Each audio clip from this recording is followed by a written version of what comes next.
Hello and welcome back. In today's video, Lauren is going to complete a practice role play. We are including the original role play materials in the description box below, which you can view as you're watching the video.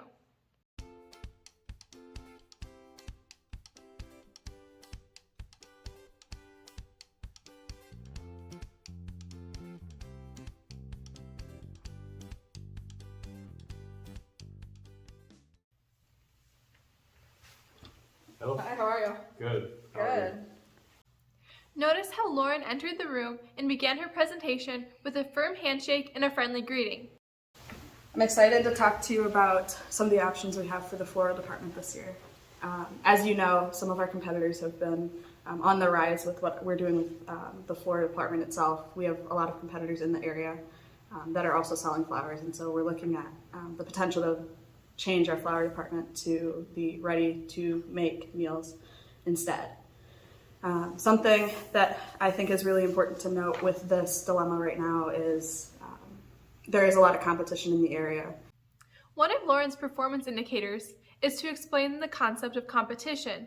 Notice that Lauren used the term competition to serve as a cue to the judge that she is addressing this performance indicator.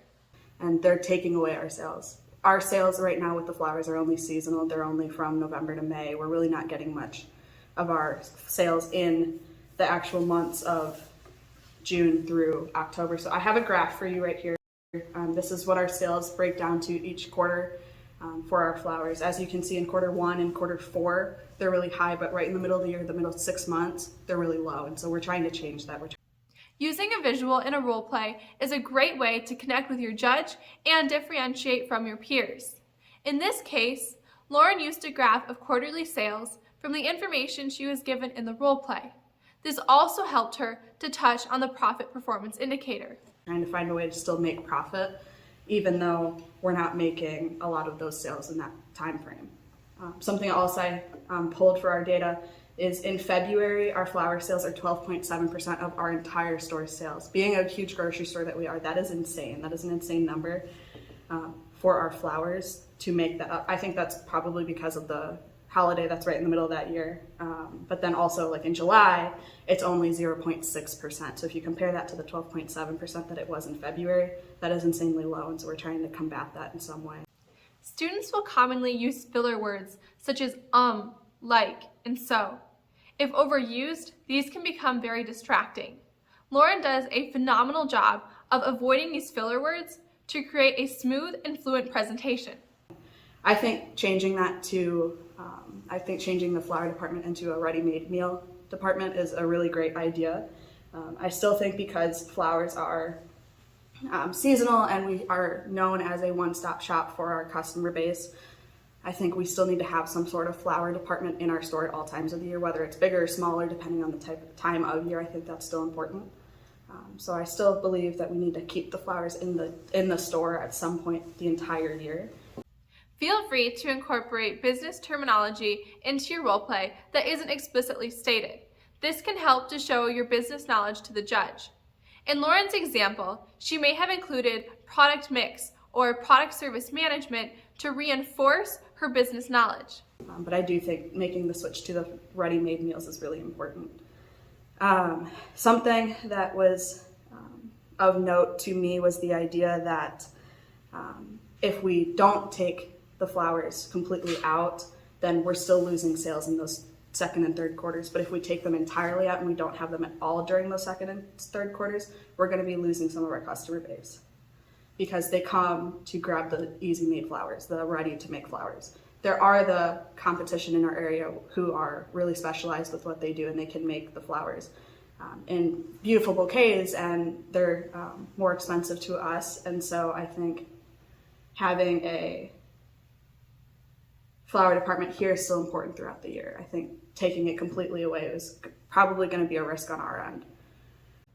One of Lauren's performance indicators was about evaluating risk. Lauren glazed over this performance indicator compared to the others. In your role play, attempt to cover each of the performance indicators equally and provide some depth to each of the performance indicators.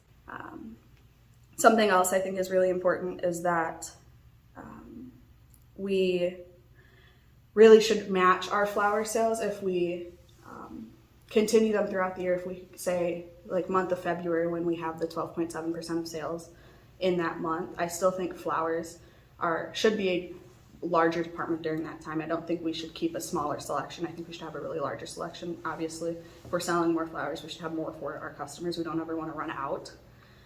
We want to be able to meet their demand. So something that I was thinking about was potentially matching flower sales against some other cyclical demand product. In your role play, attempt to create a unique but rational proposal that might help to set you apart from your peers, but also display your knowledge of business. In this example, Lauren talks about matching the demand for products with different demand cycles. Whether that's winter jackets or like winter supplies, or if it's something else that we can sell really well during the summer months or the winter months, depending on what our sales are. I think we should probably look at matching our flower sales against another cyclical cycle demand product in our store. We can look a little bit more at that sometime in the future, kind of analyze what we're selling and see what we can kind of match that against. But I think it will be important to match that against something so we're still optimizing our demand. With that being said, I think ultimately the goal for today is to decide whether or not we should switch our flower sales for a ready-made meal department. Lauren provides a great segue to her conclusion by restating the purpose of the meeting. And ultimately, I think that answer should be yes. I think we should switch the flower sales for the ready-made meal department. I think that is a great opportunity for us. The ready-made meals aren't as cyclical demand. I think those are pretty steady all the way through. Ready-made meals as a whole are growing in an industry, especially with COVID right now. People are looking for easy ways to stay at home and still make their own food. I think this is a really great opportunity for us to see where this might go for. So I think ultimately we should switch, and we still want to keep the flowers in the store. It's just a matter of how do we go about doing that. Do you have any questions for me? Okay, so now if we do replace the flower department, do we need to notify our customers of this change? I don't think so, because we won't actually be replacing it. I think we'll just end up moving them. So we may have to do some training with our employees to be able to inform them of where the flowers now are, because it'll look a little bit different in our store. But we won't ultimately be like completely replacing our flowers. We will just be moving them into a new location. As Lauren is answering these questions, she is reinforcing some of the ideas that she stated earlier in the role play. When answering questions, this is not necessarily the time to begin to propose new ideas. Instead, you are reinforcing what you have previously stated. Okay. What are the ways the store could increase the flower sales during the off-season? I think for us, the goal would be to just continue having them available for our customers. I think having them consistently there will be a bonus. Potentially playing around some of the holidays that we've got. Obviously our sales are lower for the flowers from June through October, and so potentially playing off of gardening and having like the summer to garden, or if we play off of some of the holidays like 4th of July or even Halloween, if we do some sort of like specialty flowers for those occasions, I think that might be a benefit to us as well. Okay. What are you most apprehensive about your final decision? I think for me, it's always a risk. There's always a risk that when you change something in business, there's a possibility that you might lose some customers, you might lose some profits, you might lose some money. But ultimately, I think this is a really great choice for us. I think it might send us in the right direction. We might be able to balance out some of our profits a little bit better. Good.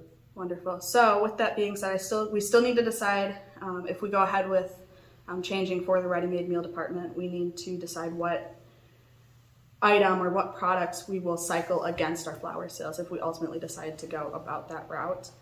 So I think next week I might come back with some ideas. I'll do a little bit of data analysis and figure out what sales can match against our flower sales a little bit better to balance out that demand a little bit. And then I'll come back next week. How does Tuesday next week work for you?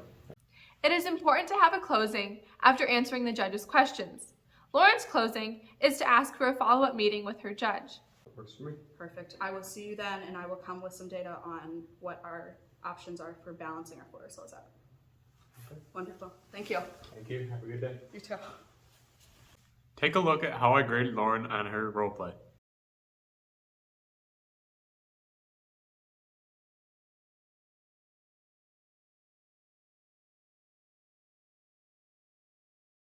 We hope you have a better understanding of what an individual roleplay looks like. In our next video, we will take a look at the team roleplay.